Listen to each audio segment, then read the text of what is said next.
नमस्कार शेतकरी मित्रांनो, आज आहे 11 ऑक्टोबर आणि आपण परवा म्हणजेच 9 ऑक्टोबर रोजी पुढील वर्षी मान्सून 2026मध्ये दुष्काळ पडण्याचा अंदाज दिलेला आहे. आता यामध्ये बऱ्याचशा शेतकरी मित्रांच्या मनामध्ये शंका आली असेल, की अजून यावर्षीचा मान्सून 2025चा पावसाळा नीट संपलेला नाही आणि तुम्ही पुढील वर्षीचा 1 वर्ष पुढचा अंदाज सांगताय, की त्यामध्ये दुष्काळ पडण्याचा अंदाज आहे, तर यामध्ये काही खरं नाही. तर तुमच्या मनामध्ये ही शंका येत असेल, तर मी देखील तुमच्या मनातील विचाराचा जे आहे तर या ठिकाणी आदर करणार आहे. कारण की हा विचार जो असेल तर फक्त नवीन बघणारे जे शेतकरी आहेत यांच्याच मनामध्ये येईल. जे शेतकरी 2018 पासून माझ्याकडून मिळणारी जी माहिती आहे तर ती बघत असतात. 2021 पासून आपण पावसाळा लागण्यापूर्वी शेतकऱ्यांना मान्सून या ठिकाणी देत असतो. यातही अलीकडच्या 2 वर्षामध्ये 29 नोव्हेंबरला पुढच्या वर्षीचा मान्सून हा रिलीज करीत असतो.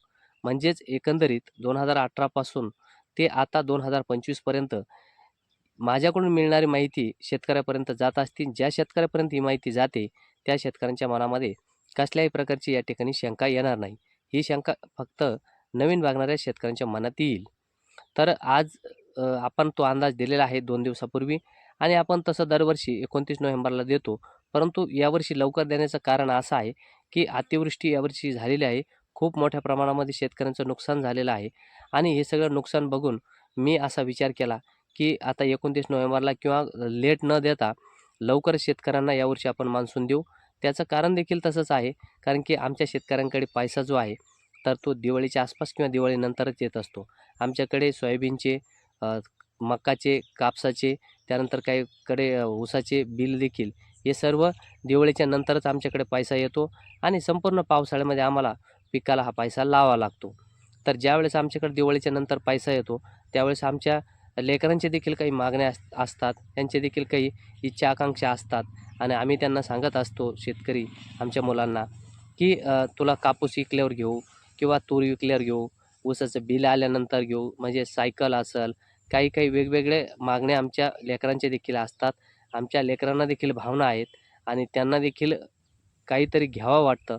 तर त्यांचं सगळे आमचे वचन जे असतात आमच्या लेकरांना दिलेले, हे सगळे पिकाच्या भरवशावरती दिलेले असतात. आणि ज्यावेळेस आमच्याकडे दिवाळीच्या नंतर पैसे येतात, त्यावेळेस आम्ही पैसे हे खर्च करत असतो. तर मी हा अंदाज जो आहे लवकर यासाठी दिलेला आहे, की पुढच्या वर्षी जर दुष्काळ पडणार असेल आणि आमच्याकडे पैसा दिवाळीनंतर येईल, तर आम्ही भावनेच्या भरामध्ये नको तिथं बऱ्याचशा गोष्टीमध्ये पैसा हा विनाकारण खर्च करून बसू आणि ज्यावेळेस अर्धा मान्सून झाल्यावर कळेल, की आता आपल्याला पाऊस पडत नाही, दुष्काळ पडण्याचा अंदाज आहे, त्यावेळेस आमच्या शेतकरी बांधवांच्या हातामध्ये पैसा राहणार नाही. त्याचं जे आर्थिक बजेट आहे, हे सगळं या ठिकाणी कोलमडून जाईल. त्याच्याकडे पैसा राहणार नाही. त्यामुळे मी हा अंदाज यावर्षी लवकरच दिलेला आहे. तर बघा शेतकरी मित्रांनो, ज्यांना या अंदाजावरती विश्वास नाही, तर त्यांनी चॅनल सबस्क्राईब करून ठेवा. आपण पावसाळ्यामध्ये पुन्हा तुमच्या समोर येणार आहोत आणि आतापासून ते मेपर्यंत पावसाळा लागेपर्यंत देखील काही अपडेट देणार आहोत. तर त्यामध्ये देखील मी तुमच्या समोर येऊन सत्य काय जे असेल, काय जे घडेल पावसाळ्यामध्ये, त्याचा देखील आपण चर्चा करणारच आहोत. तर अशा प्रकारचा तो अंदाज आहे आणि हा अंदाज जो असेल तर खास करून आमच्या गरीब शेतकरी बांधवांसाठी आहे.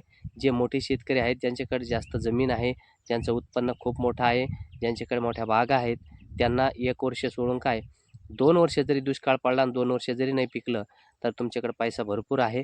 तुम्हाला याच्यामध्ये काही फरक पडणार नाही. तुम्हाला अंदाज खोटा देखील वाटणार आहे. परंतु आमच्या गरिबाला एखादं पीक जरी वायाला गेलं, तर त्याचं पूर्ण आर्थिक संकट त्याच्यावरती येत असतं. पिकाचं ॲव्हरेज कमी जरी आलं, नुकसान झालं, तर त्याच्याकडे अजिबात पैसा राहत नाही. तो या ठिकाणी कर्जबाजारी होतो.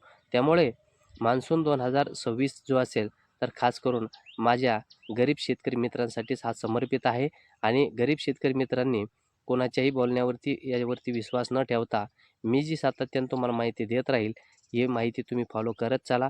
जेणेकरून तुम्हाला याचा फायदा होणार आहे. आणि आज मी जे सांगतोय, की आता दिवाळीनंतर तुमच्याकडे पैसा येईल आणि तुम्ही हा पैसा जपून वापरा.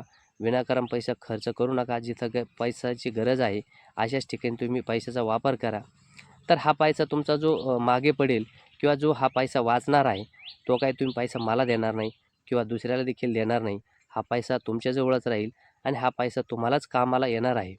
आणि गरीब शेतकरी आता हा अंदाज मिळाल्यानंतर इथून पुढे कामाला जातील, पैसा साचतील, पैसा जवळ ठेवतील. आज जर पुढच्या वर्षी संकट येणार असेल, तर नक्कीच त्यांना संकटाच्या काळामध्ये तो पैसा या ठिकाणी कामी येणार आहे. तर असा हा माझ्या गरीब शेतकरी मित्रांसाठीचा अंदाज होता आणि यापुढचे सातत्याने तुम्हाला अपडेट मिळेल. त्यामुळे तुम्ही व्हिडिओला नक्की या ठिकाणी आवडल्यास लाईक करा आणि यासोबत चॅनल जर सबस्क्राईब केलेलं नसेल तर चॅनल सबस्क्राईब करा, म्हणजे पुढचे अपडेट देखील तुमच्याकडे या ठिकाणी पोहोचणार आहेत. धन्यवाद.